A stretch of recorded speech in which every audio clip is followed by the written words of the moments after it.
Welcome, ladies and gentlemen, to today's daily ATS meeting. Glad to have each and every one of you on today's call. Today is Tuesday. They had to remind me last night. I'm talking about join us tomorrow on Wednesday. Today's Tuesday. So glad to have y'all on. Always excited to see each and every one of you. Only Rome, Baltimore's own in the house. That's it. I look for the wave, y'all. All right. So we're excited as always because as you all know, the season of learning is over. We are now in the season of executing. So excited to hear what our fearless leader has for us today. Yesterday, we were talking about tangible results and benchmarks. So here he is, founder and CEO of the ATSJR companies, Antonio T. Smith Jr. LLC, all the way from G-Town, Galveston, Texas, millionaire and billionaire maker, innovator, creator, Mr. Antonio T. Smith Jr. Good morning, everyone. Thank you so much. Today we'll be talking about it's a continuation of yesterday, but slightly different title. The importance of distribution. Please, I beg you, pay attention to today's call because it is January 10th. And December 10th will come. Whether we like Phil and watch the Masters along the way, because he's definitely going to do that. There's no doubt about it. He's going to watch the Masters. You can believe that. Or we're like an older version of Antonio, or no, a younger version of Antonio, and do nothing. That's up to you, Jerome. But December 10th cometh. You know, there's a great, they call him a motivational speaker, but Jim Rohn is something greater than a motivational speaker. I'm not sure what philosopher. I'm a philosopher. Motivational speaker is not good enough. Nothing wrong with motivational speaker, not my cup of tea, but Jim Rohn's way more than a motivational speaker. And he says, Grace, he says, what comes after winter? And the crowd goes, spring. That's very good. What comes after spring? The crowd goes, summer. What comes after summer? The crowd goes, fall. And then he references the Bible. And he says, does God change? And the crowd says, no. And he says, so why are you broke in the winter when you knew it was coming? That's how he says this. That's how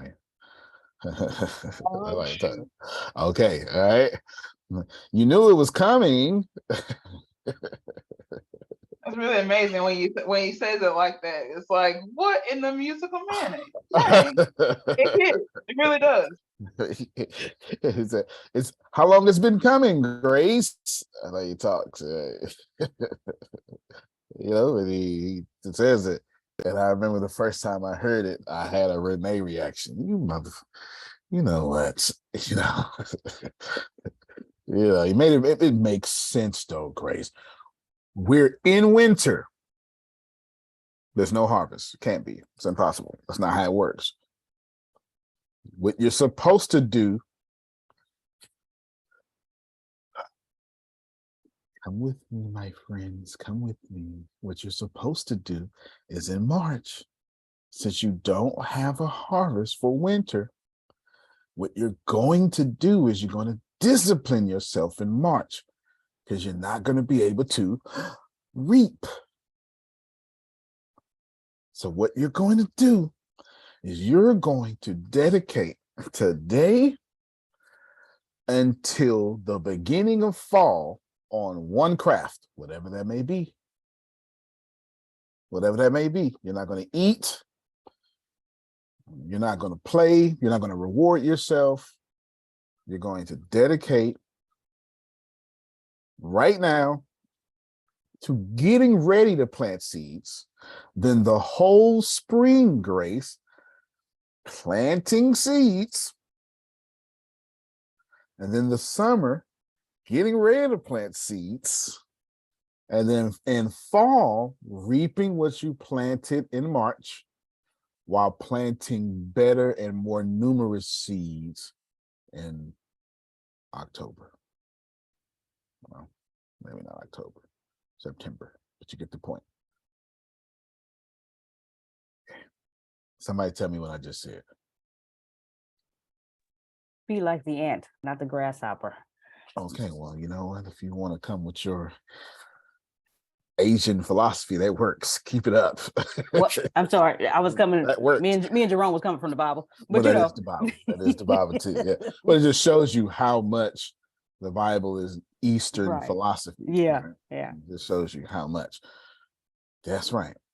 All right, let's try this again. Grace. Because you we was talking to talk me. about Antonio. Thank you so much. See, 'cause you was talking to I me. was trying to talk to No, Antonio. no, I you was don't. talking to me. Come on, come on. Okay. Keep talking. I didn't want nobody offended. You know, I That's don't. You funny. know, I fall on it all the time. Come on, Okay. because all you was right, talking. Because you was like, you know, you don't have no carbons for the winter. Get out of my house. But come on, keep Okay. talking. Shut your mouth and keep on talking. Thank you, please. Pick a craft. You've already picked your craft. If you've been following every week, now I'm about to show something that's going to blow even Melissa's mind, and that's hard to do. It's hard to do. It's hard to do. I was blown away by this. Blown away by this. I'm still blown away by it, but I'm plowing the field. I don't want my good pearls to be cast upon swine. All right. Another Bible quote. There we go. Grace, can you reap a harvest in January? No, sir. Thank you so much. Or February. No.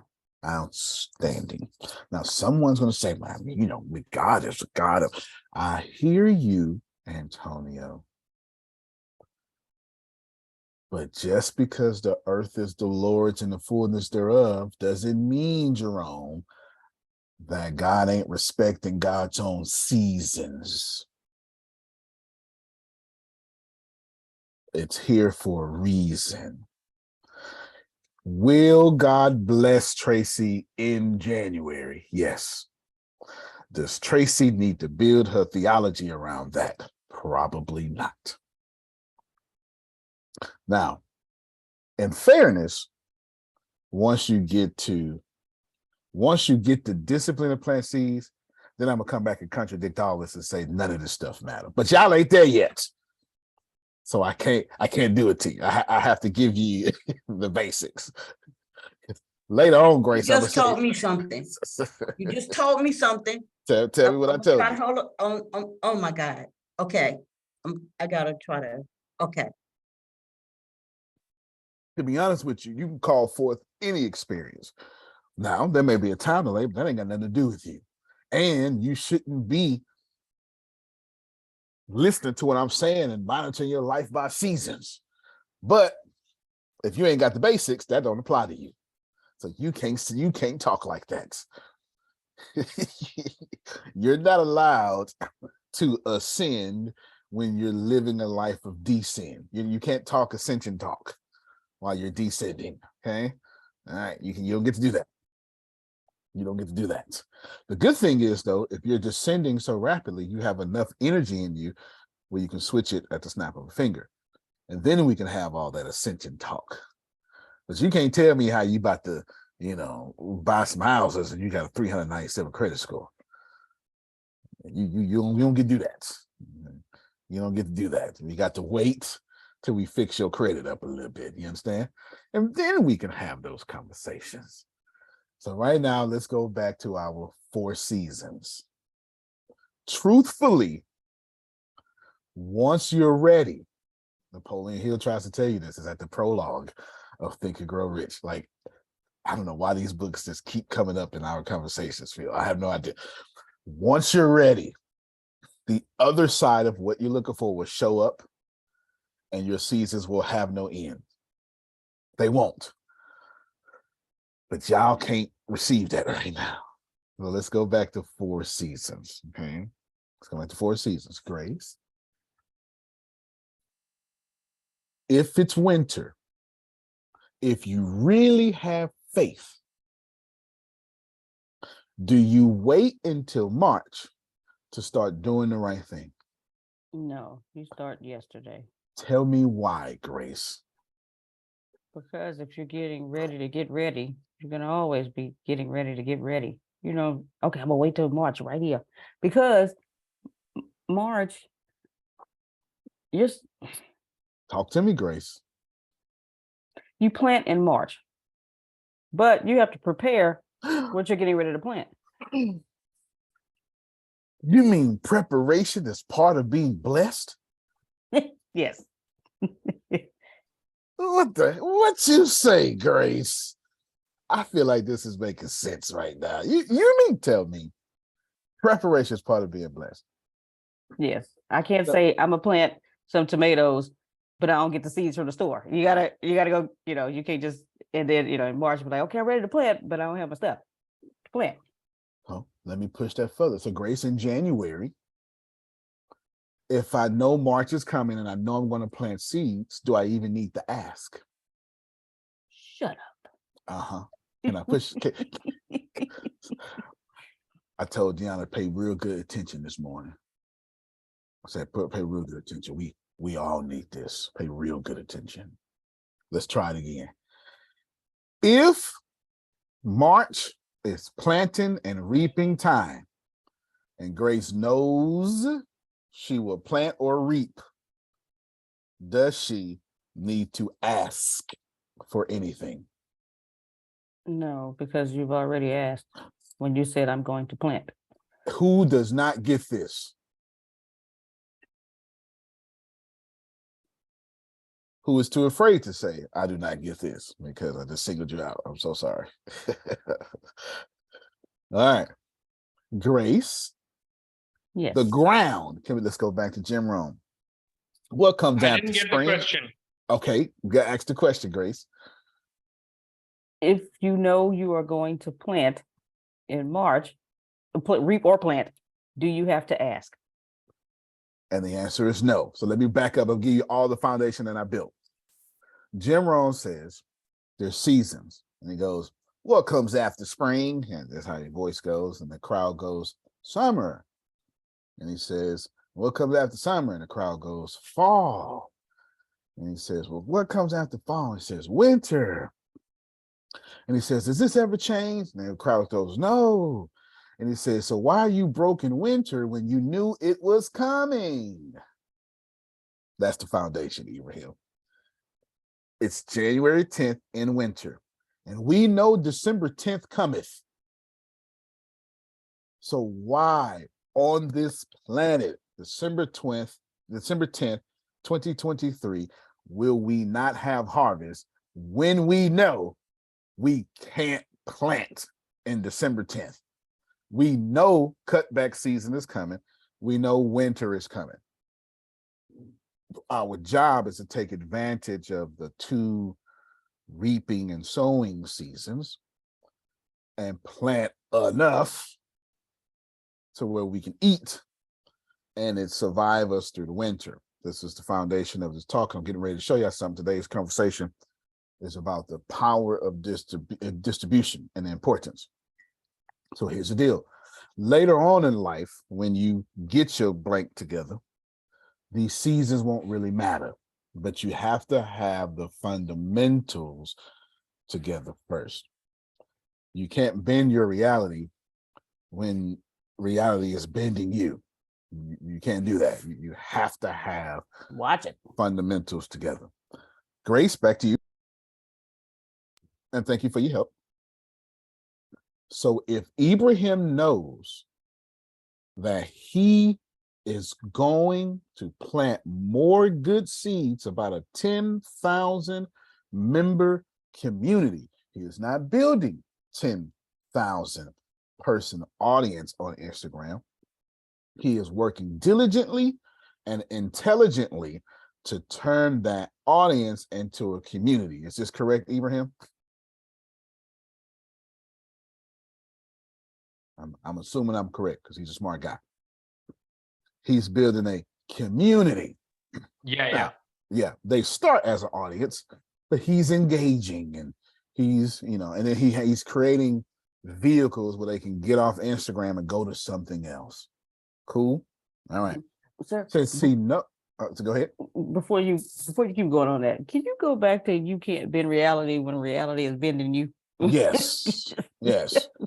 You can't bend reality when reality's bending you. Our job as human beings is we are supposed to create our reality, but we let our external circumstances create who we are. Therefore, we're always reacting instead of creating. We're reverse boat. A boat's supposed to conquer the water, but then we let the water in the boat, and then we drown. Right? We're broken. We don't even have holes in the boat. We just put water in the damn boat. We just go literally every single time. Let's. I see. Antonio, Yes, sir. Go ahead. I was reading a Seth Godin book, and he was saying that the mass market came first, and then the mass demand was created. So, like the whole economy, everything is actually in reverse order because production comes first, and then to service that production, demand is created. And here we are thinking that you need demand first, and then you need to create like a business to serve. That's right. And that's absolutely backwards. And of course, 1% of people of this world understands what Ibrahim just said. Another 3% got a good understanding and are applying it well. How do we know this? Because 96% of the world is struggling. We don't need no data to know this. We look at it every day. 40,000 children die a day from starvation. And in America alone, 40,000 meals an hour are wasted. That's just in America. Just so we're clear, right? Just so we're clear. Ibrahim's absolutely right. So in reverse order. So Grace, we're a boat. And every single time, I'm going to tell all of y'all, your boat don't even have holes in it. I believe in you too much. I just believe that you are little gods just walking around here. You know, you're a God that likes Islam, and you're a God that likes Judaism. You're a God that likes Baltimore, you know, BMO's own. You know what I'm saying? And this is what you are. You ain't got no holes in your boat. But every single time you take your little boat out there and Jerome's sister go, F you, Jerome. You know what? Let me put this damn water in this boat. Let me put her thoughts in my boat. That's what we do. Ooh, my rent is late. Let me put my rent is late in my boat. And then we end up capsizing. Watch yourself. I'm sick of you. I am Okay, shut up, Jerome. Grace, thank you for falling on my sword this morning, but I'm sick of you. I'm just sick of you. Okay? I'm ready to turn this camera and this Zoom on. And the crazy thing is, I'm just trying to show a video about a dude selling books. That's crazy thing. I just try to show a video about a dude selling books, but it's so mind-blowing that I need y'all prepared properly, or you're just gonna miss the damn thing. You're just gonna miss it. You know, you're just gonna miss it. Grace. If you're planting seeds in March, but you're broke in January, you already know you're planting seeds in March, which means you've asked and you said, I'll be damn, I'm planting these seeds. Therefore, okay, therefore you don't need to ask. Correct? Correct. Can I push that further? Yes. Also, Grace, if you know you're going to plant seeds in March, you're not going to be able to reap. It's all good. But you know you're going to plant, and you know you don't need to ask. Is the ground faithful? Simple question. Always. Has the ground grown trees Yes. since you've been born? Yes. Has it held water? Yes. Fed the bugs? Yes. Bloomed flowers? Yes. Watermelons, grapes, onions? Yes. Tobacco, weed, and whatever they make cocaine with. I have no idea. Yes. The ground do it all. Poison, Mm-hmm. It got the little poisonous frogs. Corn and nightshade. Yeah. Corn and nightshade. Thank you for Earl Earl Nightingale. Uh-huh. Nightingale. So the ground do it all. No, does it all. Phil, you ever had to wake up and say, "Come on, ground, I need you to do your job"? No. So then, Ooh. therefore, Grace. Okay, Renee. Watch yourself. You don't need to believe for your damn harvest either. Now, do you? No, you don't. See, all you gotta do is make it make sense, sir. That's all you gotta do. This is what's wrong with y'all. Your religions are great, but little preachers like me be effing y'all head up by keeping y'all stuck in believing in stuff God already told you can have. I said it. I did. Because that was your scriptures. I did. Grace, do you need to believe that God is going to do what God said? Now tell me how I'm out the Bible, Jerome. Tell me how I'm out the Bible. Do you need to believe? No, you just know it. And does your Bible tell you don't ask either? Yeah. Janice, I swear I'm making your Bible make sense. The Quran and the Torah. Actually, most of this is in the Torah, to be honest with you. That's right. That's right. Bible says it. It says it. You don't need to ask. And Grace, the ground has been faithful before you got here. Yes? Yes. So you don't need to believe either. Right. So if you broke, now watch this here. Your Bible says this, your Quran, your Torah says, walk by faith, Not not by by sight. sight. Not by sight. So Grace, if you broke in January and you know you're going to plant in March, you need to walk around in receiving mode like March has already blessed you. Is this not the case? That is the case. Because you shouldn't ask and you don't need to believe. So you need to take the only other process and receive the whole way through. So what's my problem then? So what's my problem, Negro? Ask him, Jerome. What's my That's the question. That is the question. Here's your problem summed up. I'm gonna say I had a preacher one time. And the preacher, he had all the gifts, Jerome. Phil, he had all the, black churches call and response. He did all the, had all the little, he paused and people would say something back. He thought it was doing good. And I sat him down and I said, so how's your tithes? And I said, he said, well, I ain't, you got paid though, huh? I said, yeah, okay, no tithes. I said, okay then. And I said, well, if you don't tithe, if you're not giving to God, do you believe in God? He sat there for a long, hard minute. He said, well, yeah, I believe in God. No, I said, wait a minute. Now, this ain't no tithing conversation, but I want you to process the information that's being put before you. This is answering Jerome's question. If you don't let go of your seeds, do you believe Watch in yourself. the one who provides the seeds? Watch yourself. Shoot. And there's your problem, Jerome. Because if you's a preacher or anybody in any faith, and you ain't given some percentage of your income, you do not believe. You go through the believing practices. You've got the believing mannerisms, but you do not believe. Therefore, that preacher, Grace, ain't allowed to get up and tell y'all nothing. Because if you ain't letting go of your seeds and giving it to the ground, you can't talk about nothing. You can't talk about belief because you clearly don't believe it. You can't talk about receiving because you clearly ain't receiving. That's the Bible. Believe, receive. So you can't even talk about this Bible. Sit down until you start giving. That's exactly what I did. Just so Now, we're clear. right. Now, your pastor. Hold on before you finish.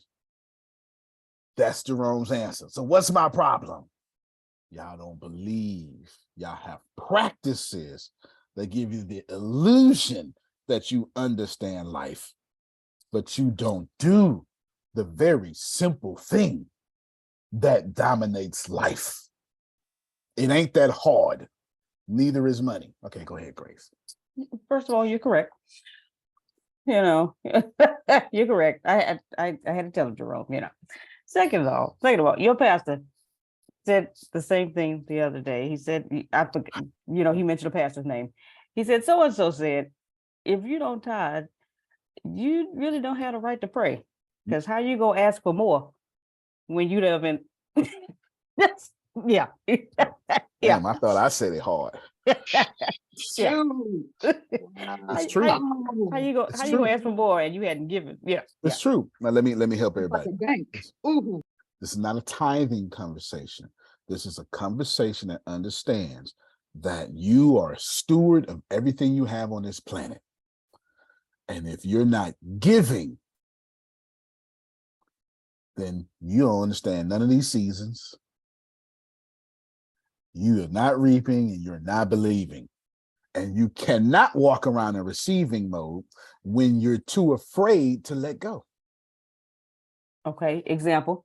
So if I needed $5,000 today, and Melissa said, you know what? I'm gonna give you $5,000. And I said, I'm gonna catch you next time, Lord. That's an example of what you what you said. That's an example. Absolutely. Let me give you a smaller example that we do daily. I could just pick anyone. Because y'all think big decisions affect your life. You only make 3 big decisions a year, but you're making 30,000 decisions a day. This is what's creating your harvest, your attraction. All right. So I said, Grace, you need $5,000 a day. Grace goes, first thing she do is she get nervous. Okay, that's so fine. That's fine. That's part of the process. Nothing wrong with that. There's plenty of people who have been called by Allah, got nervous at first, or changed the world, was nervous the whole time. Ain't nothing wrong with that.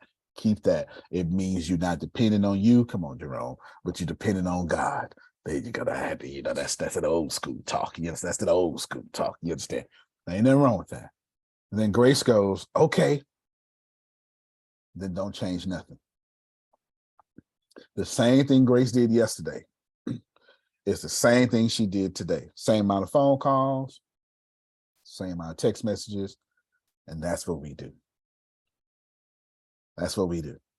And if I was to pass around this microphone, which I will not because I don't want to embarrass nobody, y'all gonna have to admit, your 10 days of January have looked about the same. If I've been doing good, Antonio. Okay. Did you get better? Did you go harder? If you lay down to sleep and you can't get to sleep, you shouldn't have laid down to sleep. Time your head hit that pillow, you should be exhausted. Prophet Jerry should have fallen 9 times this year trying to walk. Did you hear what I said? Deanna should be mad at me. Programming. Okay, you get me? Grace, if you're doing venture capitalism, you should be doing every boring thing you don't want to do. You should be reading dumb books. Understand the economy. You and Phil should have economy talks. You should be watching C-SPAN. You should be reading classic. You should have Googled classic books on, it's not just venture capitalism. I mean, 0 to 1. There's plenty of them. You should know who Peter Thiel is and what Y Combinator is, and how many businesses have come out of Y Combinator successful as unicorns alone, and how many non-unicorns have come out of Y Combinator and are successful, and then how many unicorns have come out of Y Combinator and have failed. You should know all that. You should. You should know how many rounds of investments Twitter has had and Uber. And if you don't, That don't mean you're wrong. It just means that it's January and winter and you haven't started receiving, and it's time for you to start planting these seeds. I can assure you, remember I told you every community has exactly what it needs for everybody in that community to get to the next level. I promise you, if you ask me, Phil, and Ibrahim for books on people who made money or books on business, you'll get you too many books. You won't even be able to finish reading this shit. You won't. And that goes for everybody. It goes for everybody. It goes for everybody. Why? Tell me, why are you saying this? Because I just want y'all to get something. I want you to get that we're all programmed. And for some reason, we all forget that even we, us, me, you, I, first person singular, even I am programmed, all of us. So I want to show you something real quick. And then what I'm going to do, Grace, after I show you, I want to tell you why I wrenched around and wrenched it off. Is that okay, Grace? Yeah. Everybody, where's Melissa? I'm not doing this to Melissa. I'm not doing it to she. I know she's here, but I'm here. okay. Watch this here. Who knows who Nicholas Sansbury Smith is? I don't know him like you do, but I know of him because of you. Nicholas Sansbury Smith. How many books? Let's see.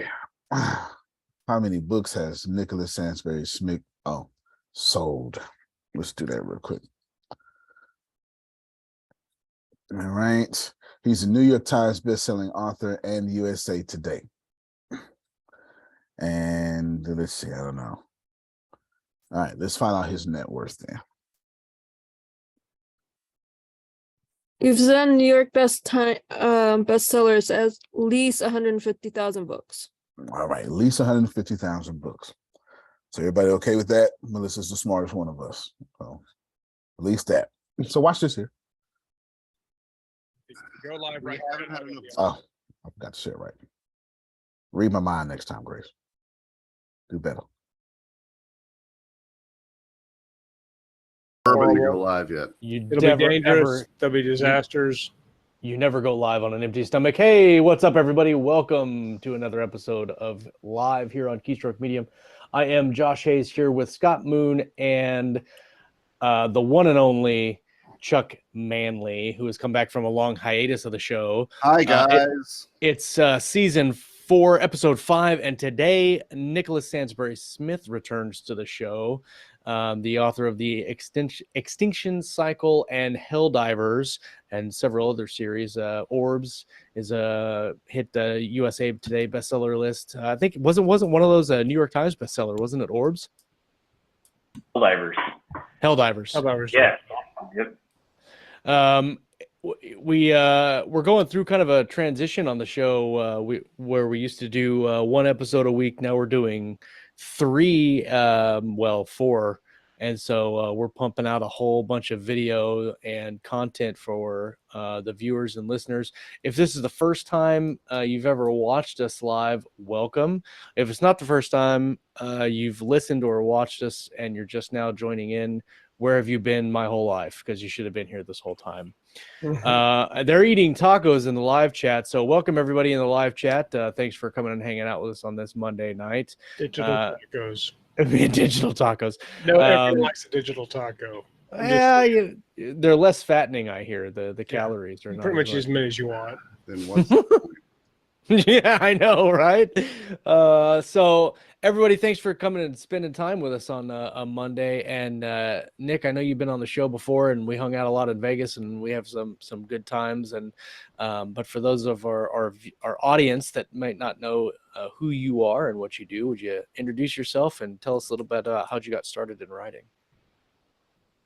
Well, I'm Nicholas Sansbury Smith, and yes, that is my real name. I've had a few people actually that's been coming up more lately than it ever has. I'm a hybrid author. I do both self-publishing, which is where I got my start, and then I have traditional publishers. Worked with Simon Schuster in the past. That series. I'm pausing it because right now, half of you should have got your mind blown that he's hybrid, both self-publishing and traditional publishing right now. Yeah, I was going to ask what that meant. Thank you. Yes. I now have back. And then my Extinction Cycle is with Orbit, and my Helldiver series is with Blackstone Publishing. And I have several other series coming out with Blackstone as well. And then I have my Orb series, which I had initially self-published, went to Simon Schuster, now it's back. I self-published it again. And my Tracker series has been self-published all along. All right, stop this real quick. This Tracker series, which is, it's moved. It's USA Today. Hundreds of thousands of copies. Plus his Orb series. Started off self-publishing. He sold so many copies. Ooster or whatever picked them up. And then he's going to tell you that he bought his stuff back for $5,000, $6,000. He's going to tell you. And he's self-publishing it now. So right now, this man, see, Orbs is right here behind him. That's actually my favorite series of his. I'm weird. And then Trackers is not behind him. It could be this right here, but the Trackers is not behind him. And I want you to understand this New York Times and USA. This is New York Times bestseller right there. I don't know what all which all ones are USA Today. Probably the Extinction Cycles is super hot. This man's New York Times bestselling author, USA Today, and he self-publishes today. Keep listening. So those are my 4 different series, and I would say I started off just basically selling Kindle books and not too many of them. And then I've been in the trenches for the past 5 years, but now I moved into audio, and that's probably where my books have been doing the best lately.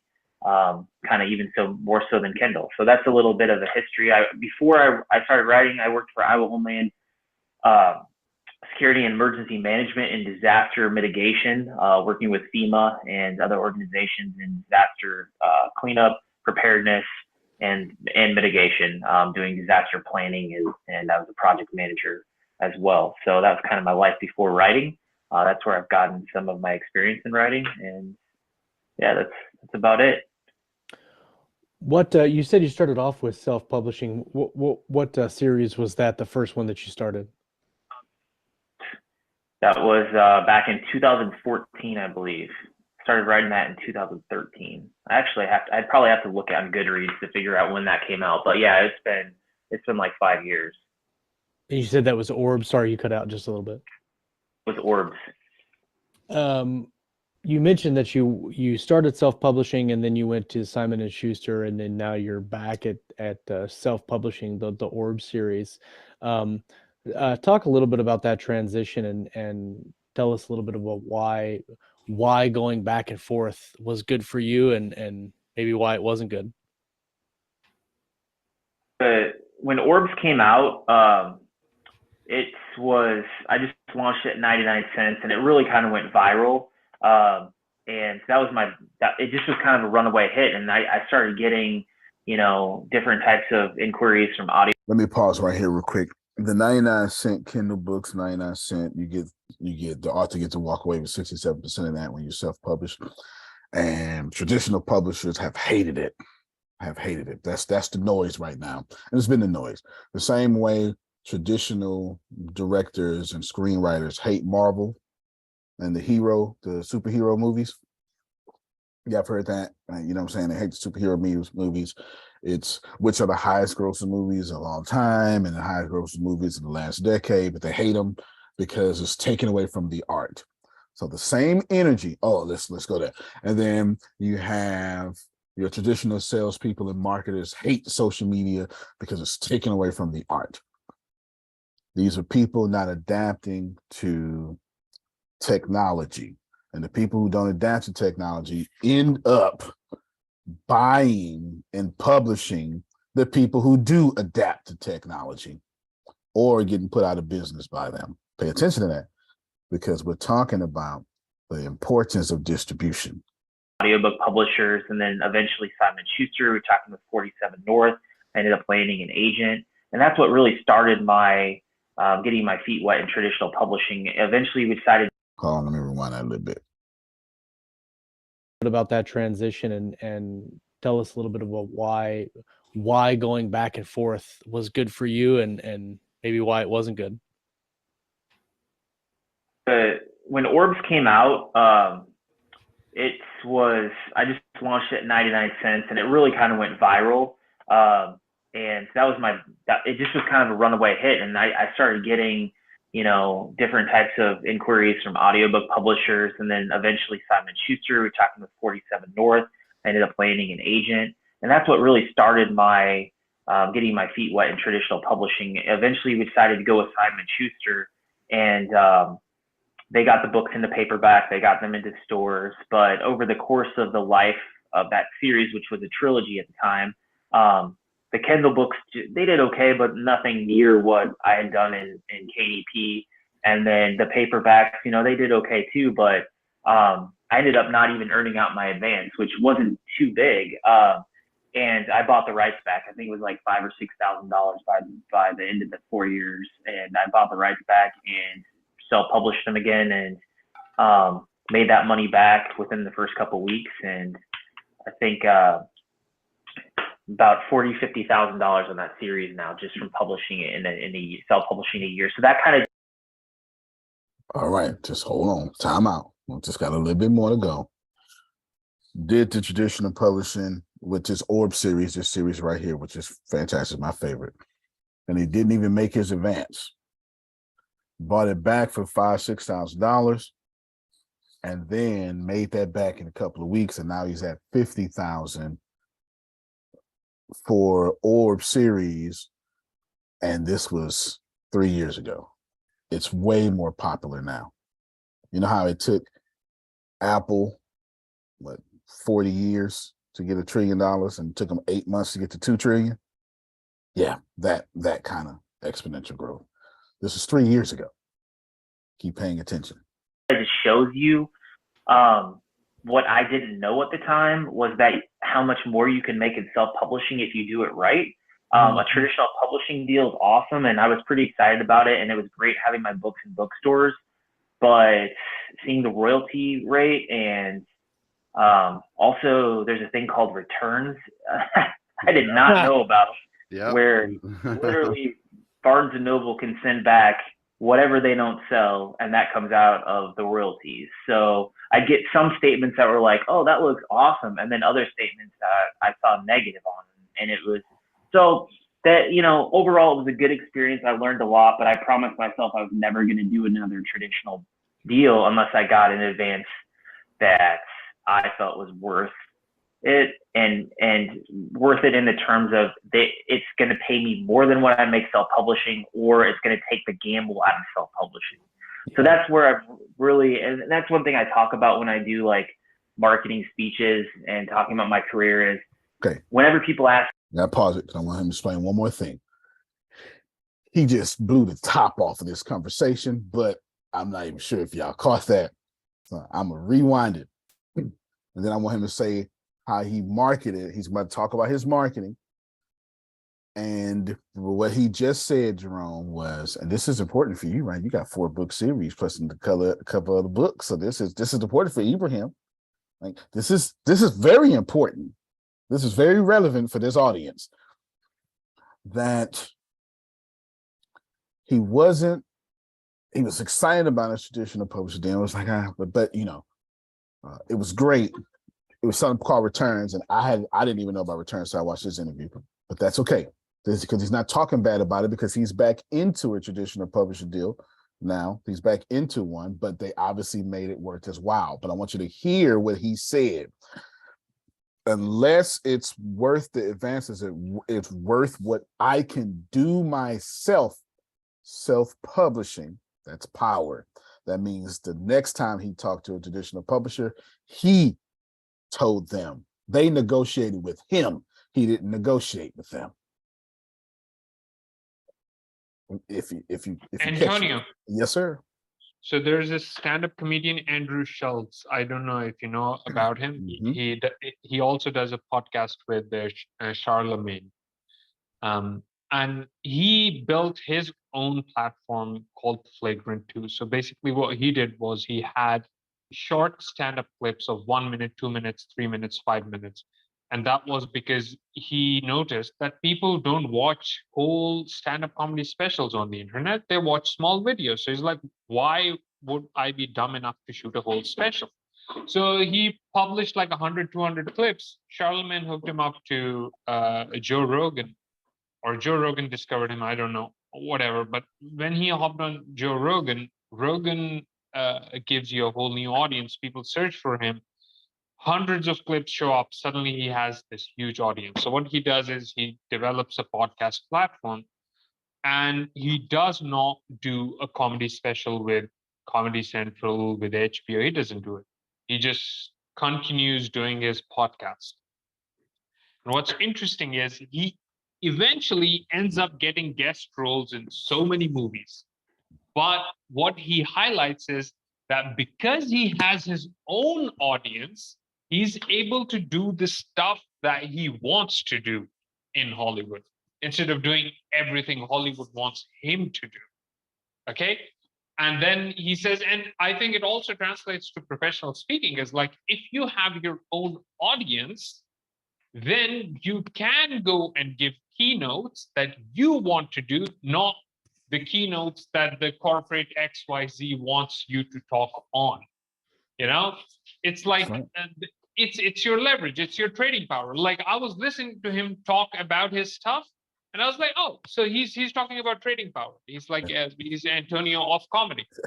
And he did something groundbreaking recently, which was he filmed a comedy special for a streaming giant. He won't name that streaming giant.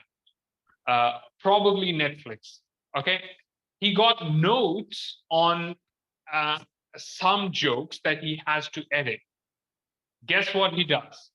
He spends hundreds of thousands and buys back the rights of his comedy special that isn't even released yet, not market tested. But his audience trusted him enough. He was like, we're going to do a pay-per-view event of that stand-up comedy. Like, we're going to do a premiere. That special is going to come online at the same time. Everyone's going to be watching it at the same time. We'll be tweeting about it. We'll have this chat section. And he used Moment House, which I think even you can contact them to do premieres like that. So he used Moment House. He built this whole moment where everyone can come online at the same time, watch it. And he made 3 times the money back, setting stand-up comedy history.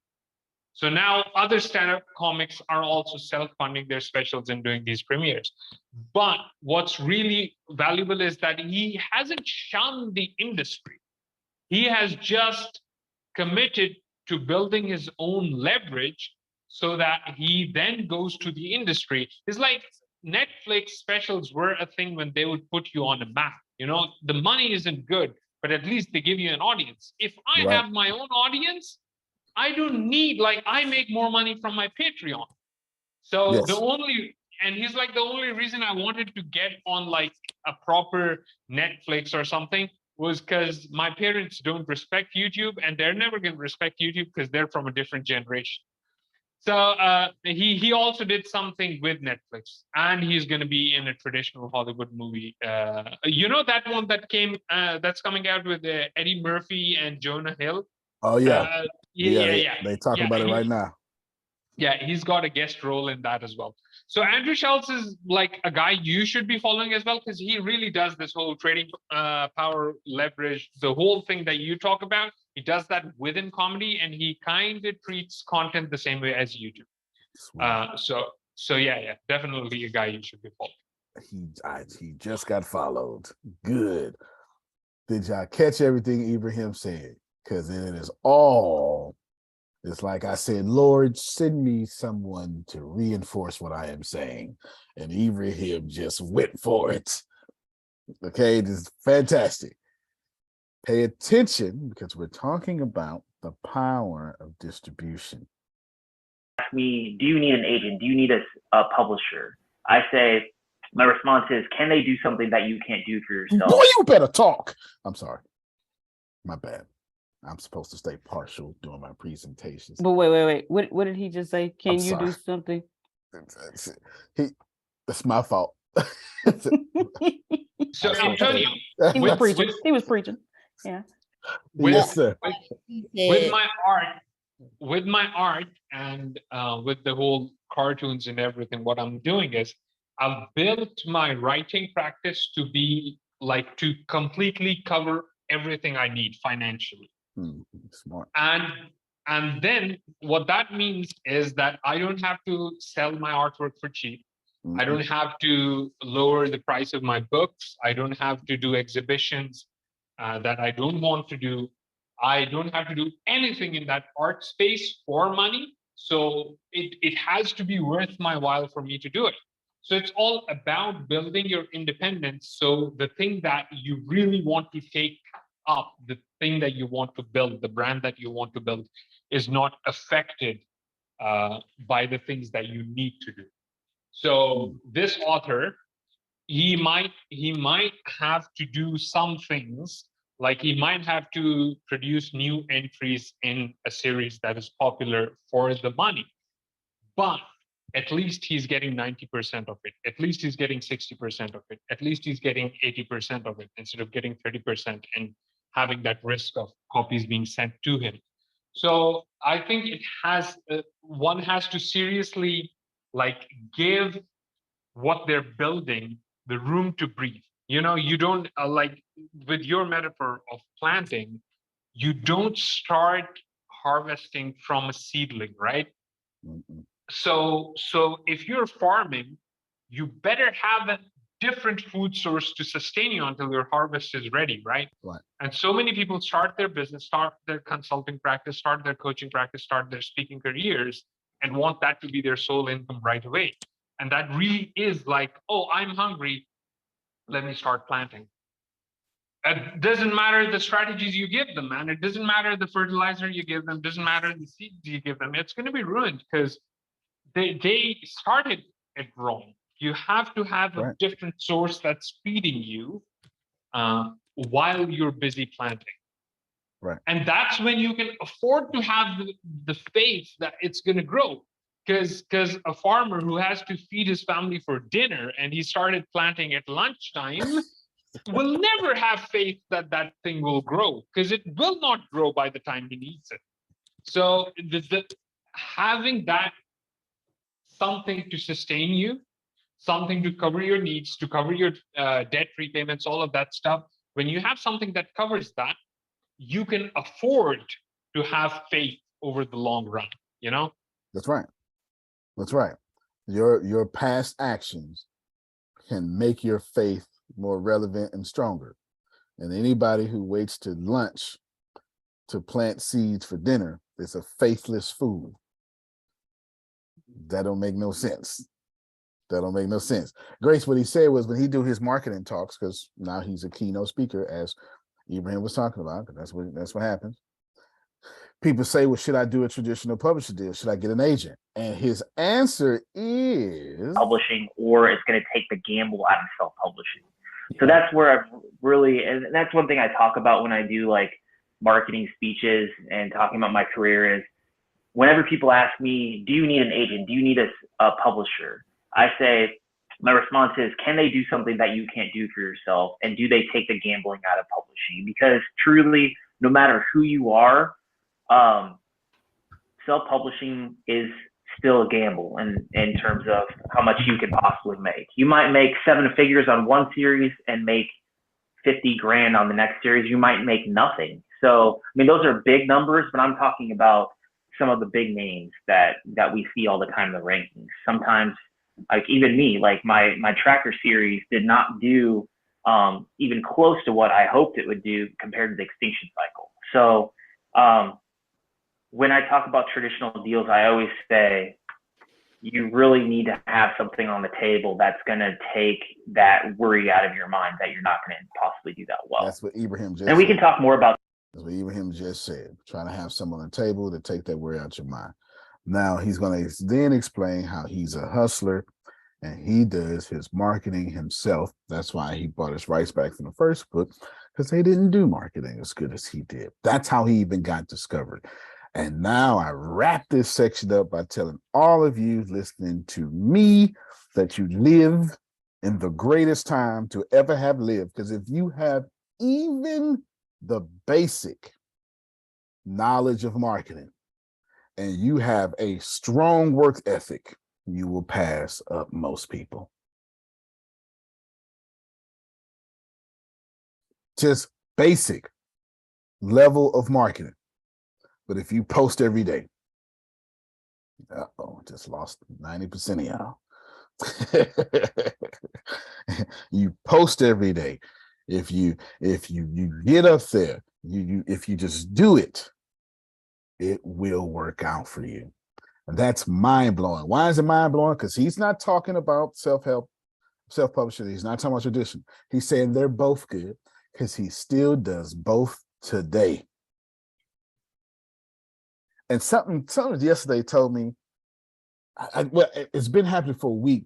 Like, go ahead and look up Nicholas Sansbury-Smith. Like, just look, because I just read his books. And I found it by accident. Same way I found Grant Cardone. I just read his books. I think I've been through 3 series of his or something like that. Maybe 2 or 3, but the whole thing. Let's read his books. And kept saying, do some search. And so when I went and just typed in his name, I saw immediately in one of the previews, it said something like self-published sensation turned New York Times bestseller author. And I was like, what the hell? That's not supposed to happen. And then, of course, that's what made me. So when I did this, and I watched this interview yesterday, I sat there and said I had to show it to y'all. There's a couple of things there. For one, I am continuously in between programming, working on my craft by studying other people. No different than Andrew Schultz, no different than Ibrahim, no different than Phil Sorrentino. I need to know what y'all are doing. Now, here's the point of this, and we're about to open up for a major discussion. He pulled this off because he controlled his distribution. Did he borrow Amazon's to go viral? Sure he did. Did he turn that into his own audience? Sure he did. Does he have different conversations when people come to him now? Of course they do. He has, according to him, at least in 2017, he has one book with a traditional publisher, one series, and another one with the series, and he's got independent series coming. Plus, he still self-publishes trackers, and he still self-publishes Orbs. So, and I read both of those. Orbs is my favorite. Extinction is my second favorite. Trackers is my third. So I want you to think about that, because now he has toys in stores. I'm not joking. I'm not joking. I'm seriously, like, he's got little Hell Diver toys, little action figurines from controlling his distribution. So when I tell y'all, build your audience. And I've been screaming it for 6 years. When I tell you, go ahead, make him your community. There's 3 types of traffic. This, and that. Post every day. It doesn't matter if it sucks. Somebody is going to follow you because you have more discipline to just post every day. This is what I'm talking about. The idea, and this what blew my mind. And I don't care what Melissa say. It blow her mind too. Is this man went from self-publishing to USA Today and New York Times bestseller. And it's like, wow, that's incredible. And still self-publishes while having traditional deal. Now that's what really cooks my little noodle. It was already amazing that he went from self-publishing to that. And I was like, man, can't get no better than that. And then to find out he still self-publishes blows my mind. I'm still having a hard time wrapping my head around Denzel Washington self-publishing books. I'm still having a hard time wrapping my head around that. Still having a hard time with that. But it just goes to show you, and it doesn't matter if this is a model or not. I'm not arguing for a model. I'm arguing for, what I said at the beginning, we're our program. Right? We're our program. But when you control your distribution, you can break all the rules. It don't matter. You can break them all. All right. Melissa, since you're the publisher of us all, we'll let you go first. You say whatever you want to say, and then we'll piggyback off of what you're saying. Well, if we keep this on the books, there's a trick. You have to market your books. That's what he's doing. That's why he's a New York bestseller. He's marketing. He piggybacked from having the traditional publisher using their name to be able to position his books. Now, when he markets, now he has a name because he piggybacked off their names.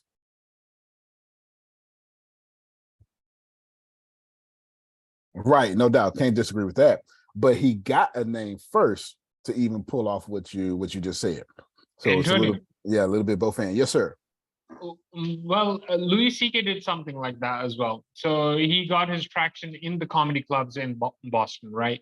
Mm-hmm. Then he ends up on the Tonight Show. He does Letterman. He does all the traditional industry shit. He does an HBO hour, and he develops an audience. But what he does, more interestingly, what he does is he builds an email list, and then he releases his first comedy special completely 100% online. And guess what? He literally writes, I know you can probably pirate this because it's online, but can you please just not do that? And that was his anti-piracy measure, and it worked because he made well over $1 million. And then he became the first, like he was the precursor to Schultz doing a live premiere of a recorded special. He just basically digitally distributed it. And he made a lot of money. And that's why when he got canceled, he basically came out and he apologized and he said, it's my time to listen and I'm gonna go away for a couple of years. Was because he was just making money offline using his email list. And what's very interesting about Louis is that when Louis was touring, he actually negotiated with theaters and all of these places, and he negotiated in such a way that he would have to take a pay cut. He would have to pay more to the theater, so nobody was paying service charges for the tickets for the people who were coming in. And he mentioned that in his email. He said, guys, the ticket prices are low because I'm betting on a large number of you guys showing up. And that's why your overall service charges are exempt, and whatever, you're exempt from the service charges. And people packed up like theaters while he was like canceled. But what Melissa is saying is that he actually got a lot of exposure from going mainstream, becoming a New York Times bestseller, and he's leveraging that as well. Similarly, when Louis was everywhere, right before Me Too, Louis was everywhere. He was in movies, all of that stuff. He had an FX show. He developed all of that audience would go to louisck.com, get funneled right into his email list. So when he got canceled, he could still reach a majority of that audience as well. So it works like that. You build your traction, you're taken to the mainstream, and then you just have to be wise enough to not take that audience for granted and funnel them into your email list.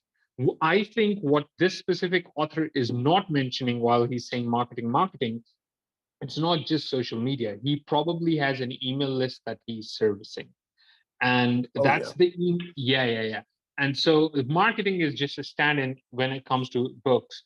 it's a stand-in for email list. He probably, just like Louis C.K., he probably has it, just like Donald Trump, he probably has an email list. Donald Trump is another one, right?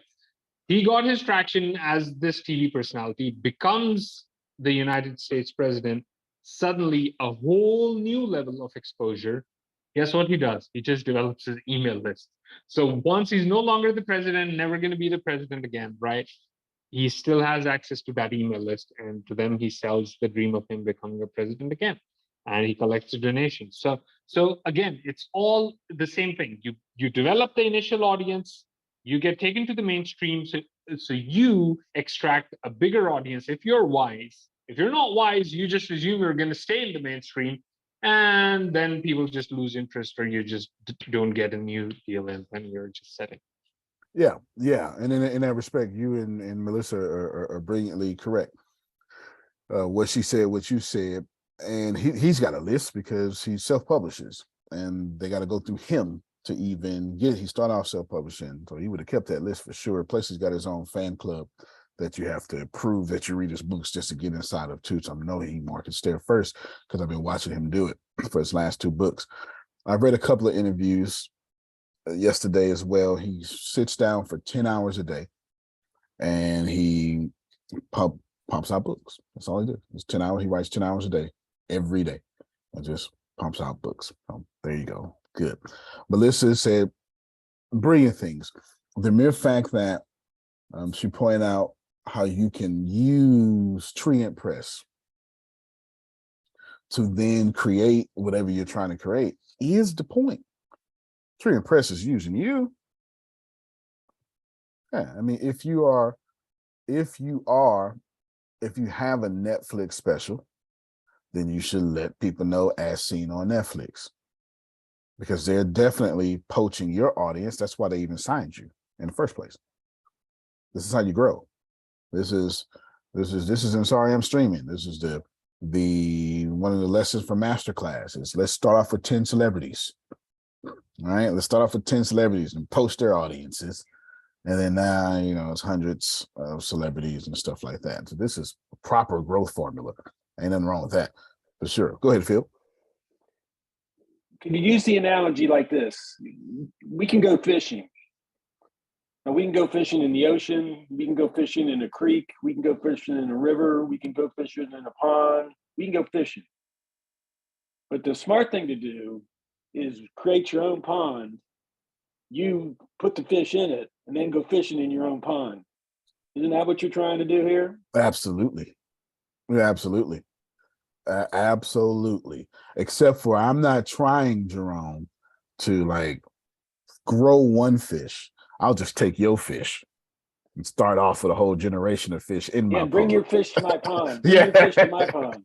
Yeah, absolutely. I don't know if the metaphor is developed enough, but I'm just thinking like that. No, that's a perfect metaphor. Yeah, no, it's a perfect metaphor because I want to fish in my pond, no matter how long it takes. No matter how long it takes, no matter how stupid I look, I am far better off looking stupid in my pond than looking smart in yours. Far better off. Always. Well, but if you do this, I hear you. That's for somebody else, Shelley. That ain't for me. That's not for me. That's not my testimony, because I like the idea of controlling my own destiny. I don't like running for president and I'm broke. And there's a reason. I'll give you a great example. Donald Trump, character aside, whatever you may want to say, was a billionaire when he ran for president. You can't control a billionaire. It makes sense when you think about the only billionaire to ever win presidents acted like a billionaire in the presidents. I'm not telling you this is right or wrong, and I'm not telling you billionaires act like this. I'm just saying that he didn't have to shut up and be quiet so he can walk away with a book deal. He had 6 books before he walked in. He didn't need to be like Obama and play the game so he can walk and get TV deals. Donald Trump was on TV when he walked in.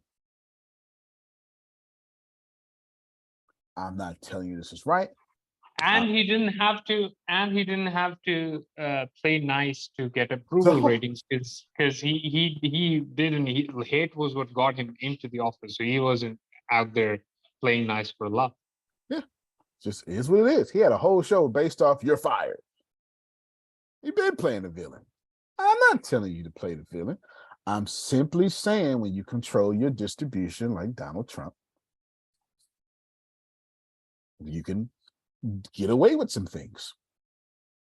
When you don't control your distribution, you can't have top secret documents on your porch and grab people by the pubic hairs. You can't do that. Should that be your goals? No, absolutely not. None of those should be your goals. None of them. But the point is still taken and understood. That when you control your distribution, you can go to Coachella and say, y'all keep y'all money. I'm filming. Do you understand the unmitigated gall Beyonce had to have to say, nah, I'm bringing in my camera crew. Don't worry about y'all's.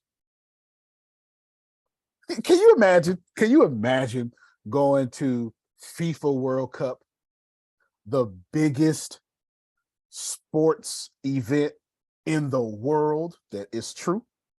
Because is there any live event bigger than Coachella? Because I'm confused in music if there is one.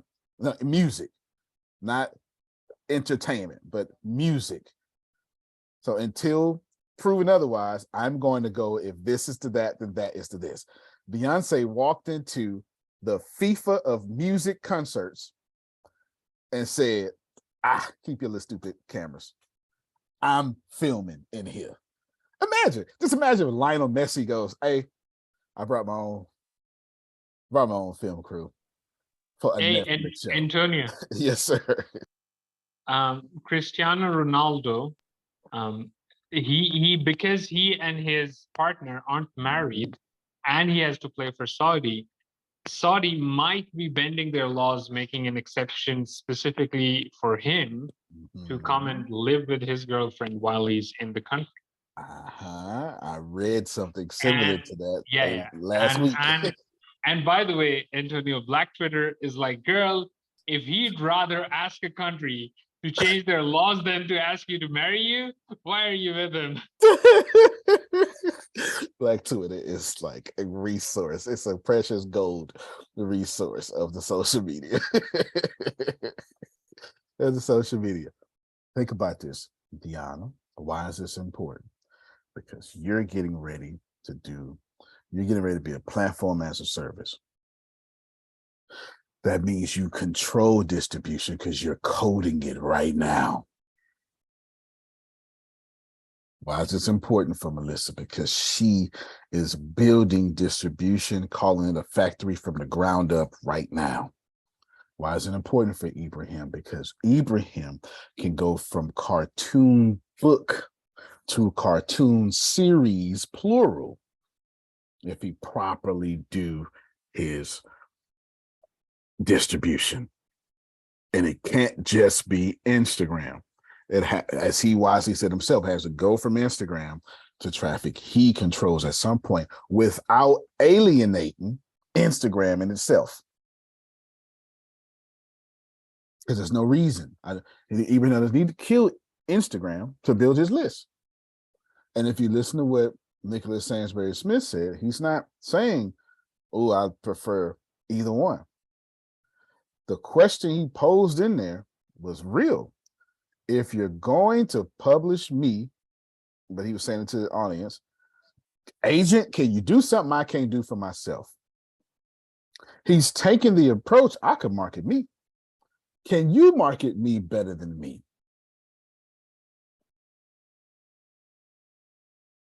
You get it? That's powerful. That is very, very, very powerful because that puts you in a different conversation pattern with whomever you're speaking. It does. It makes everything negotiable. It actually puts you in, as Ibrahim said, trading power to where you don't have no problems dealing with all this stuff. Go ahead, Jerome. That's why I'm with Melissa. That's right. Because she can market me better than I That's can right. market me. Hello. That's right. If you're not listening. That's right. Right. I mean, if you can't get you into Walmart, then you got to go with Melissa. Please, my friends, please, Grace. This is why I started off this way. What comes after spring, Grace? That's why I did this. Because fall and summer. Sorry, summer. Summer. And what comes after summer? Fall. And what comes after fall? Winter. So why are we broke in the winter when we knew it was coming? This is why I started off. I spent 28, 30 minutes because I knew y'all was going to watch that video. We was going to have this talk and you was going to go, wow, and do nothing. I even said I don't want my pearls to be cast on swine. Didn't I say that, Jerome? All right. This is swine check time. What you gonna do? Thank you, Mr. Smith. Thank you. Yes, sir. Yes, sir. We are swine checking. What are you going to do? Because this applies to every industry on this call right now. Every single industry on this call. You should be taking your marketing for a purpose. You're not posting to be popular. That's dumb. You're posting for power.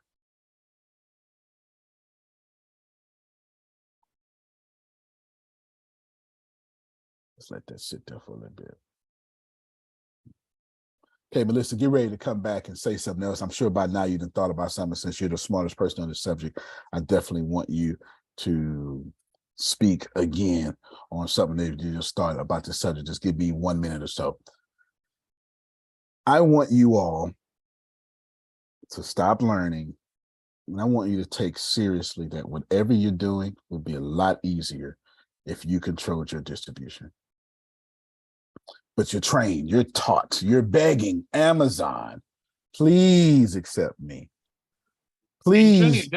Does Trian also distribute on Amazon? I don't know. We do. Oh, there you go. We have 1,400 places we distribute to. 14. Oh, that's great. That is great. 14. Melissa, you got the mic. Go ahead. See, you need certain publishers to go into certain places. That's right. Otherwise, you have to beg these distribution centers like Walmart, Target, and things like this to take what your product is. If you work with the distribution center, which is basically what Trian's doing, then you use their network to have your distribution until you figure out how to approach these distribution centers. I love it. Let us first off, I got Janice remind me I have a podcast interview with Sandra at 11, so I'll be doing that in a second. Melissa, come back to the microphone.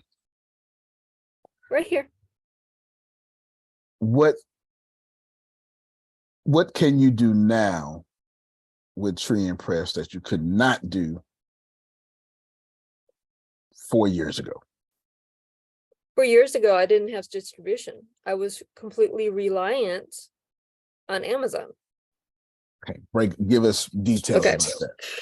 Well, 4 years ago, Trian didn't exist. I was an author working for a publisher.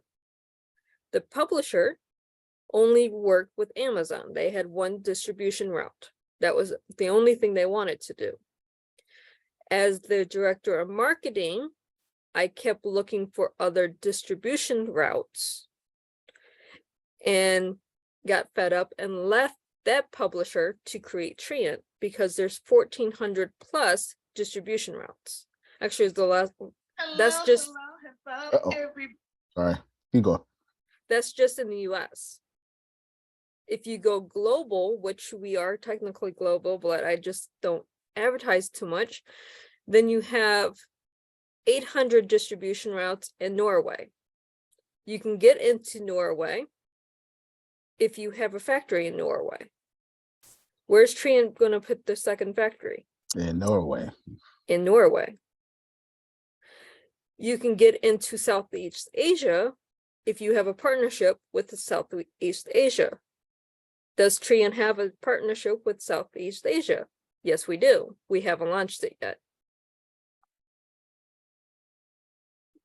You have to know where the distribution routes is. It takes a lot of research to find where you want to go. As an author, do you want to do the research or do you want to pay someone to do the research for you? That sounds brilliant. So if you're Jerome, what? Antonio, Yes, sir. you know, what she's saying about distribution kind of reminds me of a lyric from a track I was listening to today. It's Metro and 21 Savage. So of course I cannot say the whole line. I'll politen it up. Okay. So he says, rich man, rich man, I buy you my friendship with the bank. That's I buy you powerful. my friendship with the bank. It's like I buy you my friendship with the distribution, with the That's right. extended distribution. You know, you tap into someone else's network like that. That's right. That's a rich man, by the way. Rich man. Okay. He just, for whatever reason, he just reminded me of something. Well, he just triggered my brain to think of something, but I'll say it after Melissa. Melissa, Jerome needs advice. He doesn't, but we're making this up. Okay. We're making this Okay. up. Okay. We're making this up. What would you tell him? And listen, let me give Jerome a goal. Jerome's goal is to become not just bestseller. He wants to be Gary Vee. Okay. He wants to be Gary Vee. There you go. What would you tell him with your understanding and distribution centers, etc.? Well, one, you have to have the distribution centers. So who are you partnering with distribution? Are you going with YouTube? Are you going with Netflix? Are you going to Roku? Are you going with Trient for books? How many distribution outlets are you going to? And now what are you doing to market yourself while your distribution's marketing within their networks?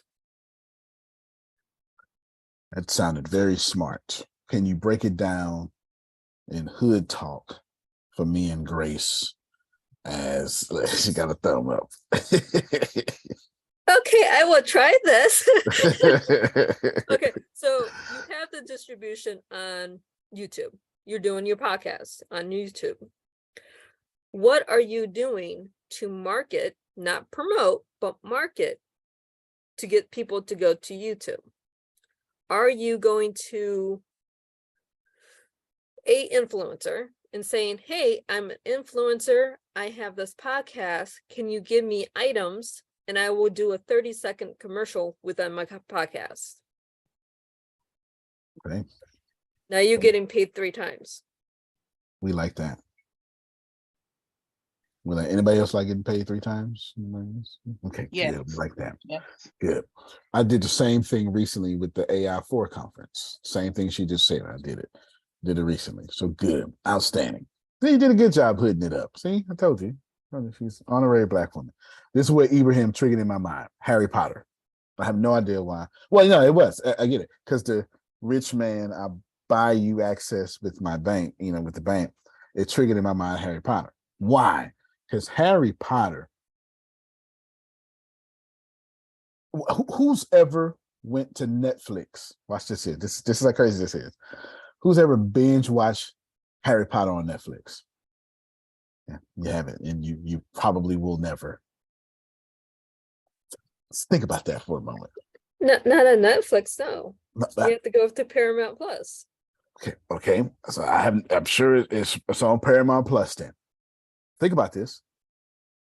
Think about it.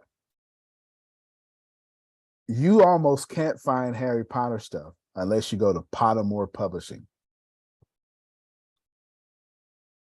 You're missing it. Let's go with. We're gonna go to Google this time, Grace. Okay. We're gonna get off of DuckDuckGo. We're actually gonna go to Google. All right, we're gonna let Google track me for this one. Harry Potter Publishing Company. Let me go here. Oh yes, I know my VPN. Y'all will be all right. It's just rotating IP addresses every 5 minutes. It's not a big deal. I guess those are cars. All right then. And then it was originally published with Bloomsburg in the United Kingdom and blah, blah, blah. And now it's all under Pottermore Publishing. This means she bought those back, didn't she? Okay. Now, before we finish there, Pottermore Publishing, let's take Ibrahim's quote. Hey, I buy you friendship with my bank. Pottermore Publishing might as well be a bank. If you go to Amazon right now, and type in Harry Potter, I know because I went back and bought all the books here recently. If you go here, what you're going to discover, and so it'll make it easier for you. Oh, that's nice. Oh, okay. Oh, I got distracted by Harry Potter. Sorry. I got to stop getting distracted because I'm such a fanboy. So sorry. If you come here, here's Harry Potter. And then you see J.K. Rowling, blah, blah, blah. And as you come and you look at all this beautiful stuff and you say, well, I wonder about the Sorcerer's Stone or the Philosopher's Stone. And then you come, oh my God, this is so amazing. I wonder who did whatever. And the more you go and the more you travel, the more you find out that the only version of Harry Potter that you can buy today is this version. This is not what it originally looked like. The only version of Harry Potter that you can buy today is from Pottermore Publishing. This guy over here, let me drag him. This guy, can you see him now? This guy just told y'all he bought his book back and self-published. This lady brought her book back and self-published, except for she just happens to be the #1 author to ever live. So her self-publishing is actually more traditional publishing. Bro, Taylor Swift, the greatest story in self-distribution. Because you know what happened? She, her master's, because she signed a recording deal at 19, so of course it was going to be shit. Yep.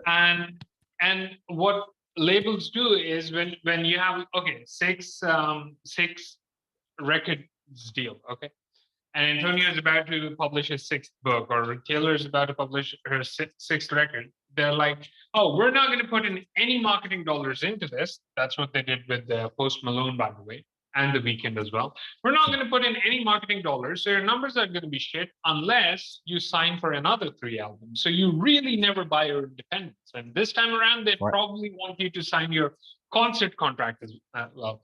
So she's like, screw this, I'm just going to be out and, let me buy my masters. And they're like, okay, here's the deal with the masters.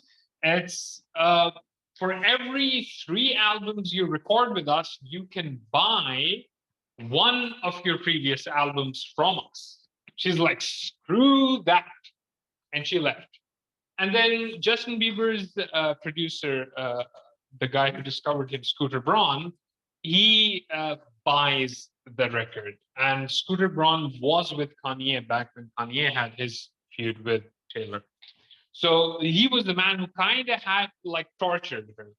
And they sold that record to him for the amount of money that she could have afforded it. But they didn't allow her to buy her masters. They didn't allow her to buy her masters with the money she could afford, because for her, the contract was different. You have to give us 3 more albums, then buy our record. Oh, you're not buying it? We're going to sell it for the money you could have afforded to your enemy. And guess what she did? She's like, well, I have the rights to my lyrics, so I'm just going to record the whole thing again, just change the music a little bit. And of course, her fans were not going to listen to the version that Scooter Braun owns. So guess what? She re-recorded and she's like releasing some of her previous albums, charting on #1. Yep. Albums that have existed for over a decade, charting at #1 because she has that audience. You know, when you have that audience, sometimes you can correct your stupid mistakes, reclaim your masters by creating new masters because your audience rides with you. But if she had that industry audience, not her loyal audience, that classic industry audience that's with you while you have your radio play, that's it. When the label says that we're not going to put any marketing dollars in your new project, that's it. Your career is done, or you have to sign again. But she didn't have to sign again because she had that loyal audience, and you can harvest that loyal audience from the mainstream exposure because that's what she did. And that's what this author did with his traditional publishing deal. You can always harvest that. You got to start somewhere.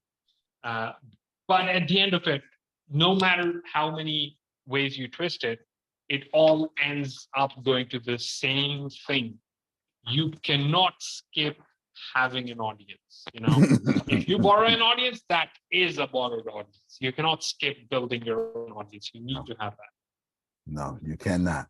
And I thought about this earlier when he said it, but he just reminded me again. Dave Chappelle did the same thing. Dave Chappelle has his own audience, and I am definitely a fanboy in his audience.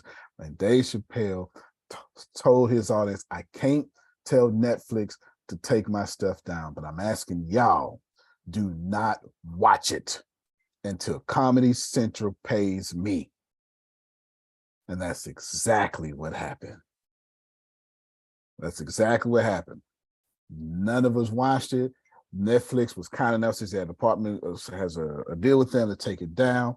And then Comedy Central finally gave this man the money that they should have gave him when I was 20, so 2 decades ago. You know, when he was skinny and boneful. You know, now he's like solid muscle. When you got your own audience, you can do these things. All right, we are landing the plane, Deanna. I'm using you as an example because now, let's watch this here. Here we go.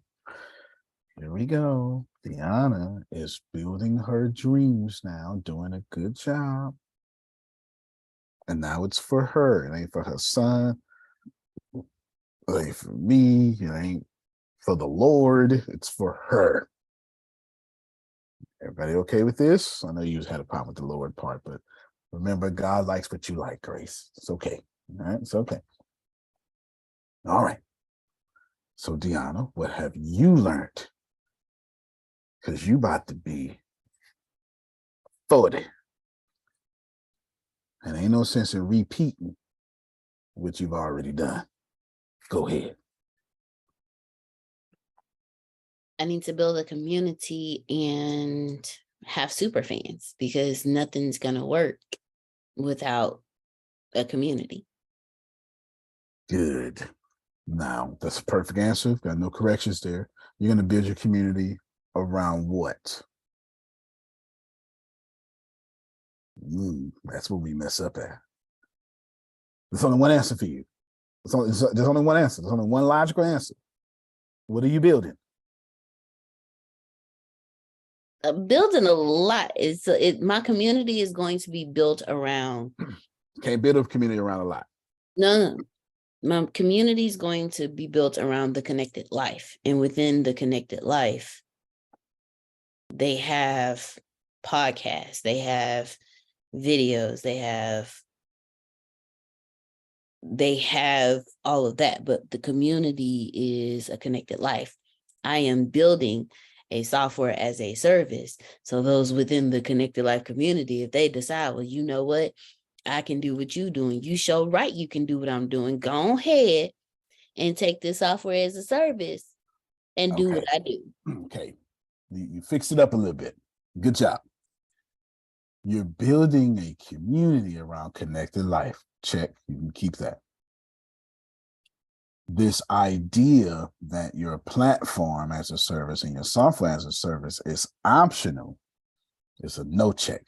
No. Come back and engage in the conversation. And look, that's all right. Let me I'm stop. here. now. Let's go. No, you checked out. You had that what Brenda said yesterday. Don't tell me what to do. No, that's not what I had. I'm here. Check. Listen. Everybody listen. This is supposed to be easy as pie. That's why I chose you. Listen. You got everything right, except for this humility that needs to get out the way. You're building a community around Connected Life. Good job. Jerome's building a community around something we don't know. Good job. All of you are doing a good job. But if you're not faithful to the present, there ain't gonna be no good job, and the clap stop. This is what this looks like.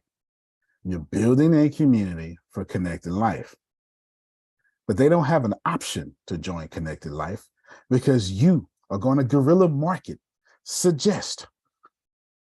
I'm trying to think of the phrase Phil was trying to think of yesterday. Subliminal message. Them. That's what we was trying to think of yesterday, and we couldn't think of it at all. You're going to subliminal message them with Umfado Media. They're not even going to know they didn't decide. It's not even going to be an option. Because Coca-Cola been doing it to you since the day you've been born. Goodness. And this is the difference. See, I didn't say she was wrong. That's not what I said. And I didn't say I had correction for you. You're too humble. If you're building, yes, you're building a community for Connecting Life. Good job. But if you don't take your distribution as seriously as Harry Potter, J.K. Rowling, and like Harry Potter's a real person now. Think about this for a second. This lady did so well that there were 1 billion different Harry Potters. And then she did a movie and everybody went, yep, that's it. That's Harry Potter right there, damn it. Sure is.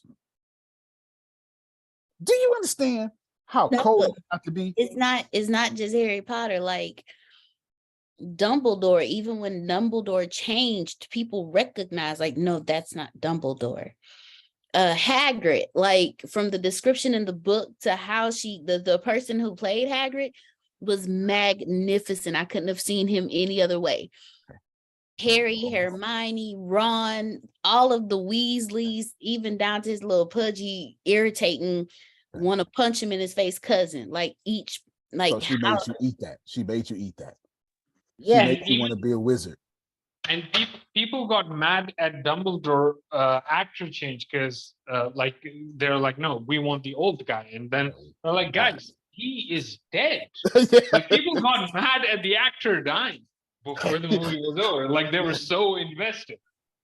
You're so right. Like he's dead, y'all. You can't do anything about that. He died. He died after the second movie. Sorry. Get over it. That's why the Oracle changed in the Matrix. She died. She died, y'all. Yes, that's how it works. Really? That's what happened? Yes, she died. Like in real life? Yes. Oh, yes. Lord. Oh. Yes. The plump, light-skinned lady died. Oh, man, no. Yes, she died. She died between movies 2 and 3. So here's the deal. They changed the hero in Maverick because the actress didn't die. She just aged out of Hollywood, unfortunately. Yeah. That happens. It shouldn't happen, but it happens. That's Hollywood culture. I'm saying, Deanna, you're right. But you're not taking your distribution. Once you control distribution, man, do that. Because I can assure you, y'all getting the United Cities of Celery.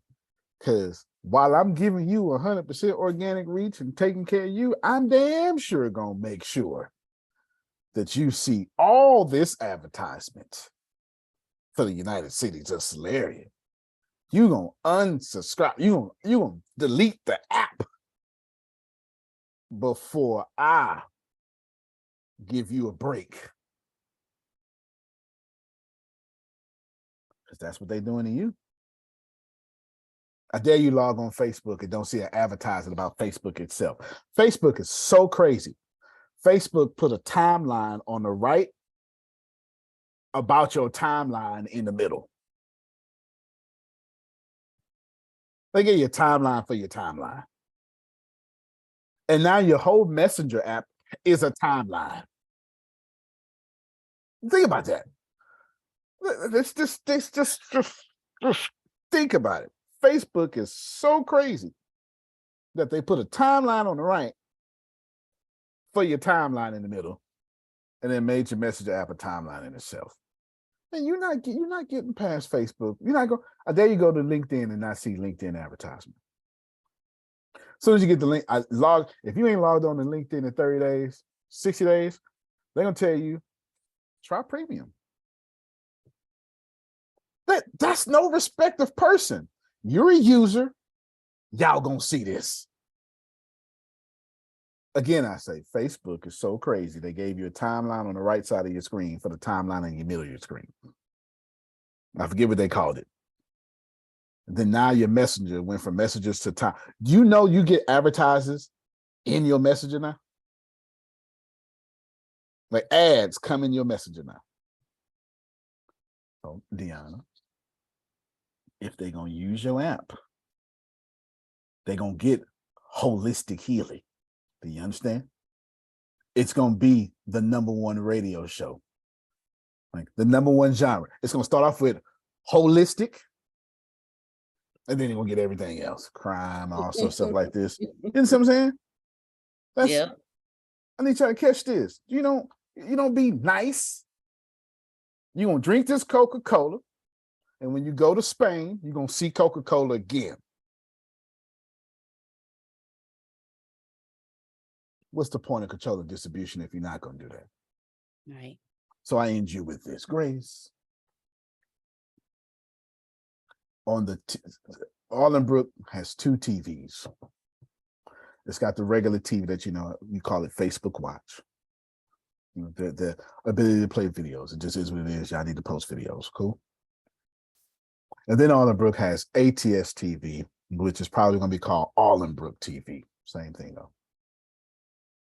And that is going to be just for highly motivated producers and content providers. And I don't really want I'm treating it like the Disney Plus of the stuff.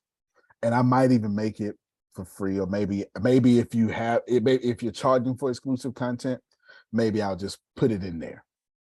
I'll put it in there as it's like my Amazon Prime. So I'm gonna treat the $8.99 like Amazon Prime. In order to do exclusive content, you have to be paying $8.99 yourself, and then you can charge everybody else $8.99. And because of that, then I'll give you access to Arlenbrook TV, which only features the Big Jaws and the Andrew Schultz and all that stuff like that on their high quality content. Why?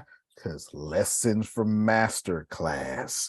Might as well, sorry, I'm streaming, it's all over again. Might as well, Grace, take 2 million people who like Big Jaw, bring them on Arlenbrook TV. Might as well. Might as well have 21 Savage doing behind the scenes of some tour on Arlenbrook TV. Only place you can get it. Only place he can make money for at $8.99 a pop. And you know who you know how I see one of the first people like totally just taking advantage of Arlenbrook TV because nobody does it better? DJ Khaled. Name me somebody that makes regular ass moments behind the scenes footage that's cool, because I can't think of nobody else. Neither. Can't think of nobody else. It wouldn't even be no Snapchat without DJ Khaled. He's the first person to use it in that kind of way. So here's the deal. And on Arlenbrook TV and on your videos, and when you log in, Grace, guess what you're going to see? United Cities of Celery. Go ahead and grab that. Think I'm lying. I will find the most tasteful way to do it, and I will find a way where you got to just hit X to get it out your way to do it. I'll show you something. Here you go, Antonio, you can't do that. That's not right. You can't do that, Antonio. There's something called teleparty. Owning your distribution. there's something called teleparty. It's been a deal for a while. Okay, teleparty's been a deal for a while, and excuse this stuff in the background. Teleparty's been a deal for a while, but I want to show you something real quick. Started off small. It's how you join watch parties. It used to be called Netflix Party. It's how you do watch parties. Everybody look at this here. Look at this, Grace. Watch this here. Look. Here's the teleparty icon. I'm going to start a party. Watch this here. They're now charging. You missed it. It's that fast. They're now charging for premium. They are. Grace, can I access my chat? For 7 days. So it looked like I ain't got no choice. Damn, that ain't free no more? Yeah, it is free. That's called a paywall. Unless you click X, you ain't getting out of this. It's tasteful, and they gonna put it in your face. So here's the crazy part, Jerome. This will not work the first 100 times. But that's 100 nights of advertising. Before you go to sleep, they say, well, just think about this. And then at 101 time, Grace will say, you know what? Man, we should watch MMA. Because ESPN Plus. Oh, you should do some anime or whatever. Don't matter. And here's the deal, Jerome. Unless I do this, I can't get to it. That's gonna be United Cities of Samaria. You think I'm lying? You're missing it. That's okay though. I'm trying to not help you not miss it. I'm just trying to communicate to you. I didn't miss it. Fellowship that we have. That when you log on to Envato Media, you're building a community for Envato. You can connect. Oh my God, connected life. Yeah. But if you don't take it seriously with what you building, ain't gonna be no community. But you want to be saved. And I want to give you, and I heard you said it. Well, and those who have an option, they ain't got no option. You log into your back office, there's a banner. Upon upload, when you upload a podcast, I got the little spinny thing telling you, here's your progress. Above that is Connected Life.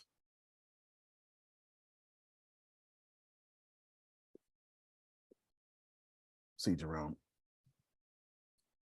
they be like, Antonio, you can't do that. Yes, I can, because they doing it to me.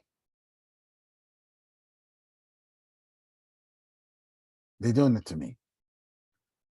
They're doing it to me. Your favorite company in the world has no respect of your personal time. I can assure you, as much as Phil and Susie sit down and enjoy the Masters is already advertising to them. Already. Okay, that didn't work. Here's my last example.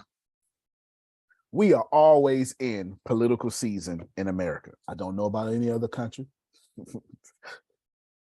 because I only know politics in 3 countries: England, Ghana, and America. I don't know the rest. I'm not gonna lie to you. Midterms just passed. I don't know if y'all saw Phil. He was like, "Yep, you sure right." They are already running now for the general election. The day after midterms start. Grace, tell me how your pastor open up the books on past anniversaries. Oh, so he just celebrated what, 37? 37 years. So right after. Oh, he that got his Sunday. 38th one coming up in February or something, because he right In April. In April. That's right, April. So when the 37 closed, April of 2022, 38 opened. So there's not a second delay. No, No downtime. no. Okay, then. Thank you so much, Grace. Thank you so much. Hear me, Jerome. Political season, as soon as the votes ended, presidential time was on the way. So you're about to get hit with 2 years of general election. And as soon as we announced a new president or the same, well, it still be a new president, but it may be a double president, 2 terms, no disrespect to nobody. Grace, forget that 100 days honeymoon. That's a little segment we talking about. We going back to who is going to be, how we going to win. Whoever lost is going to be trying to figure out how we going to win the next one. They never stop advertising politics to us. And the last time I checked, and I know Phil and Susan would agree, they swapped billions of dollars doing political campaign raising. We could probably learn a lesson or 2 from them. Billions, hundreds of billions of dollars. They make more money than FIFA. And that's saying something. They swap that much money, TV time, all sorts of stuff. You know why, Grace? Because you're going to get this political advertisement. As soon as Donald Trump got in trouble, everybody in Florida knew DeSantis was going to be the front runner. It was not up for question. Go ahead, Phil. 2022 federal midterm election spending on track to top $9.3 billion. That's it for the midterm. Jeez. Midterm. 9.3 billion. Midterm. And here's the crazy thing, y'all. They'll all say, oh, this ain't our job. Our job is to represent you. Lies. The job is to secure funding. Represent the job you. is to keep your job. Very well said. The job is to keep their job. That's it. So, Melissa, when you put on your Trend Prep website, whatever you push it needs to be on there. I need to hit X to get rid of it. Because I can assure you, Facebook is doing you the same way. Instagram's doing you the same way. If you don't do that, Shelley, then what's the point of you controlling distribution? We didn't say be rude, but we did say have power. And that's it. I have no idea what today is, Grace. Can you tell us what's going on? I have no idea what today is. Today is Tuesday, so we Is have. it really? Yes. Yes. Yeah. Yesterday, Early. I thought yesterday was Tuesday because I called today Wednesday. But we do I've have. been working 16-hour days since beginning of the year, so everything is jacked up. You said that we are having the 1 o'clock call, the coaching session, for those of us who participate. That's at 1 p.m. Central, 2 p.m. Eastern, 11 a.m. Pacific. And then we have the Bureau keynotes tonight, 7 p.m., 8 p.m., 5 p.m., where our very own Miss Melissa Russack will be our keynote speaker for the evening. Okay, that's going to be good. That's going to be good. All right, damn. And then always remember, actually, last night with the humor consultants, the 5:30, the streaming, that was actually very enjoyable. I didn't say anything. I didn't have to, but it was enjoyable because I watched Shelley. I think it was Shelley, and a couple of people said, "Oh," and it was like, if Phil acted like Antonio, he would have said, well, "I've been trying to tell you that," but yeah, he has more couth about him. He's older and wiser, Jerome. He's older and wiser. You understand? So he lets y'all have your aha moments without going. I try to tell you, Grace. I'm not 70 yet, I'm in my 40s, so I got to tell you that I tried to tell you. It was good to see y'all have these revelations because they are relevant and they are here. Grace, you can't plan better, you can't dominate. Y'all enjoy yourselves. Love you, everybody. Love you more. Love you All right, y'all have a good one.